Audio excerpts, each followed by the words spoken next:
e-channel.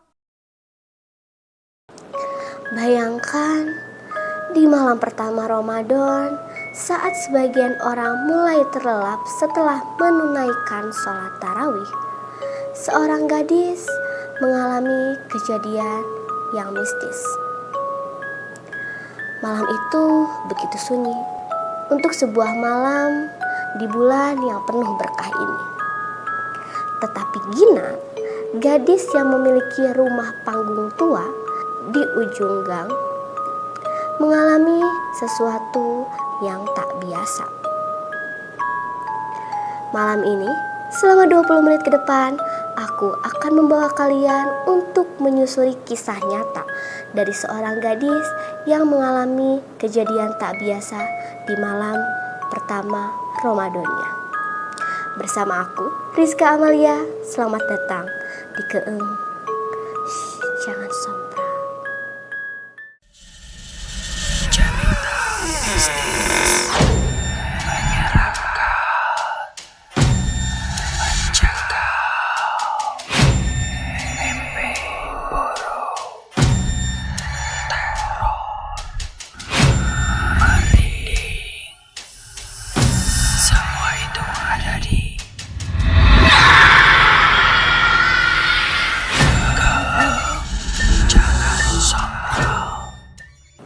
Halo pemirsa, gimana nih kabar kalian semua? Semoga masih hidup dan masih sehat walafiat ya, untuk bisa menunaikan bulan puasa di tahun ini. Oh iya, untuk semuanya selamat Ramadan ya bagi yang melaksanakannya. Nah, buat kalian yang nonton di televisi, jangan lupa untuk ajak kerabat kalian, untuk ajak keluarga kalian, sahabat ataupun pacar untuk menonton acara ini. Dan untuk kalian yang menonton di YouTube, jangan lupa untuk share sebanyak-banyaknya ke teman-teman kalian agar kita bisa merasakan hal-hal menakutkan yang akan datang sebentar lagi. Cerita ini datang dari seorang gadis yang kita sebut saja namanya Gina. Ia tinggal di sebuah rumah panggung khas Sunda di ujung gang, yang rumahnya ini dikelilingi oleh kebun. Rumahnya terlihat tua, kayunya mulai lapuk dan hanya dikelilingi oleh ilalang yang tinggi dan diterangi oleh lampu yang redup. Biasanya di bulan Ramadan, meski tengah malam masih banyak orang yang bekerja dan berkeliaran, tapi anehnya malam itu semuanya berbeda. Apa yang terjadi pada Gina saat malam itu? Mari kita mulai ke ceritanya. Malam pertama Ramadan terasa syahdu, tetapi malam itu sangat berbeda, sepi dan mencekam. Gina baru saja pulang dari rumah bibinya. Di jam ponselnya menunjukkan pukul 11 malam. Udara dingin menusuk tubuhnya. Angin malam berdesir, membawa aroma tanah basah. Jalanan yang biasanya masih dilewati orang-orang untuk hendak bersiap sahur, malam itu terasa aneh. Terlalu sunyi, suara jangkrik begitu keras, seolah ingin menutupi sesuatu yang tak terlihat. Saat langkahnya semakin mendekati rumah, ia merasa ada yang tak beres. Rumah panggung khas Sunda milik keluarganya tampak redup. Lampu kuning remang-remang memancarkan bayangan panjang di halaman. Rumah itu berdiri di ujung gang, dikelilingi oleh kebun kosong dengan ilalang tinggi yang menjuntai. Saat Gina hendak membuka pagar rumahnya, tengkuknya terasa dingin, seperti ada yang mengawasi. Ini dia yang mengawasi dari tadi 2 kali, kaget terus. Nah, perlahan ia menoleh ke arah kebun kosong di samping rumahnya.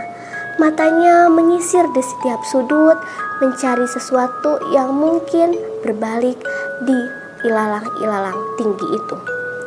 Tapi tidak apa-apa, hanya ada angin yang berdesir menggoyangkan ilalang-ilalang yang rimbun itu. Gina menarik napas, berusaha mengabaikan perasaan saat membuka kunci pagar. Namun perasaannya diawasi semakin kuat. Dor! Diawasi. Jantungnya nyaris berhenti berdetak. Sesuatu berdiri di antara ilalang. Sosok tinggi kurus dengan mata merah yang menyala. Tatapannya tajam, menusuk langsung ke arah mata Dina. Lututnya melemas. Gina mencoba untuk meyakinkan dirinya bahwa itu hanya bayangan atau hanya efek cahaya lampu jalan yang remang. Dengan tangan yang gemetar, ia membuka pintu rumah dan masuk dengan cepat. Begitu berada di dalam, ia buru-buru untuk mengunci pintunya. Ruangan terasa lebih dingin dari biasanya. Jantungnya masih berdegup dengan keras saat ia berjalan ke dapur untuk meneguk air. Tiba-tiba terdengar suara ketukan pintu dengan keras. Seperti itu contohnya. Gina membeku. Siapa yang datang-datang dan bertamu di malam hari seperti ini? Ketukan pintu itu terdengar sekali ini. Kali ini lebih besar. Seperti itu contohnya. Dengan napas yang tertahan, Gina mengintip dari jendela kecil di samping pintu. Kosong. Gak ada siapa-siapa di sana. Terus siapa yang mengetuk pintu? Atau bahkan yang akan bertamu saat itu? Nah, suasana saat itu semakin mencekam. Lututnya melemas, tangannya gemetar. Ia mundur perlahan menjauh dari pintunya.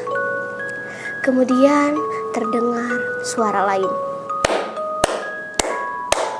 Suara langkah pelan di depan pintu. Suara itu diiringi oleh nafas yang berat. Lalu terdengar bisikan yang sangat lirih dan tidak manusiawi. Masih ada makanan untukku? Aku lapar. Suara itu seperti datang dari dalam rumah. Bulu kuduk Gina berdiri. Ia menjerit, tapi suaranya tertahan di tenggorokan. Seolah-olah suaranya itu tak bisa keluar. Dengan langkah mundur, ia mencoba untuk menghindari pintu. Namun, brak! Dung dung! Pintu rumah bergetar dengan sangat kencang. Seperti ada sesuatu yang menabraknya dengan kekuatan yang besar. Gina tersentak. Tanpa berpikir panjang, ia berlari ke kamarnya dan menutup pintu dengan cepat.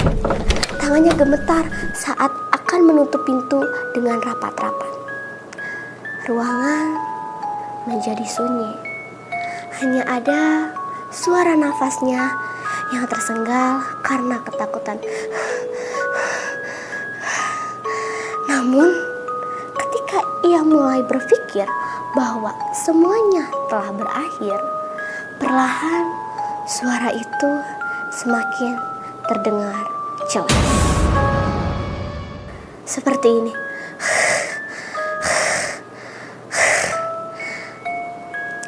Napas yang berat, panjang, seperti sesuatu yang mengendus dan mencari sesuatu. Gina menutup mulutnya sendiri, berusaha menahan isak tangis karena ia tidak berani saat itu. Ia bahkan tidak berani untuk bergerak, tidak berani bernapas terlalu berat. Waktu terasa berjalan sangat lambat saat itu. Detik demi detik berlalu dalam keadaan yang menyeramkan dan menakutkan.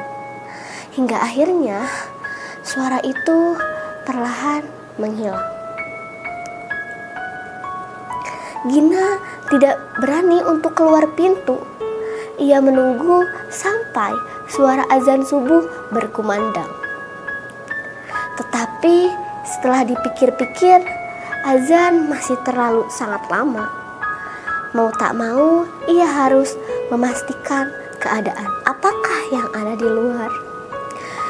Dengan tangan yang bergetar, ia meraih gagang pintu dan membukanya sedikit.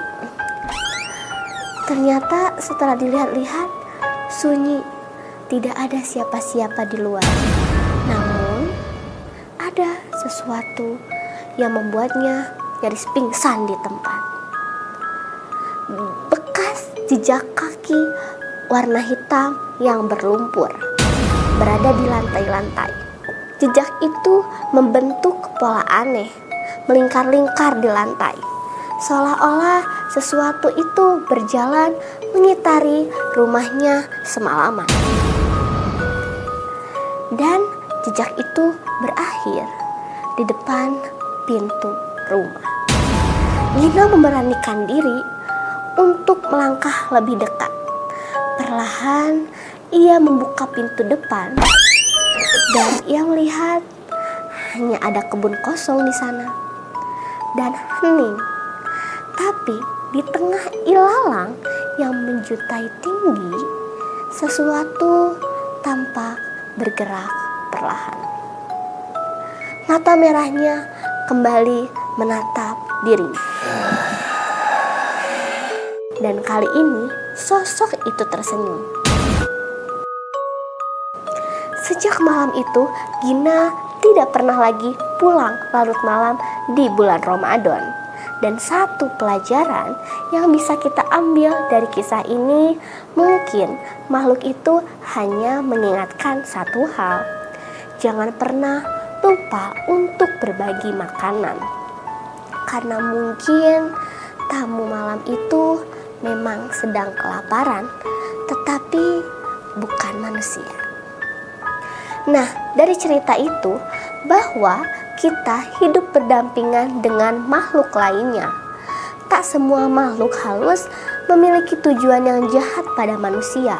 Mungkin mereka hanya ingin meminta pertolongan atau menyampaikan sesuatu dan menjahili orang-orang yang kurang iman. Atau sekedar mencari makanan karena mereka kelaparan. Selagi kita tak mengganggu dan menghargainya, maka mereka tidak akan melakukan hal-hal jahat yang kita pikirkan terhadap makhluk halus. Dan begitulah kisah ini berakhir. Tapi apakah semuanya benar-benar sudah selesai? Mungkin saat ini kau merasa aman, duduk di tempatmu dikelilingi cahaya. Tapi siapa tahu apakah ada sesuatu? Siapa tahu Anda tidak sendirian.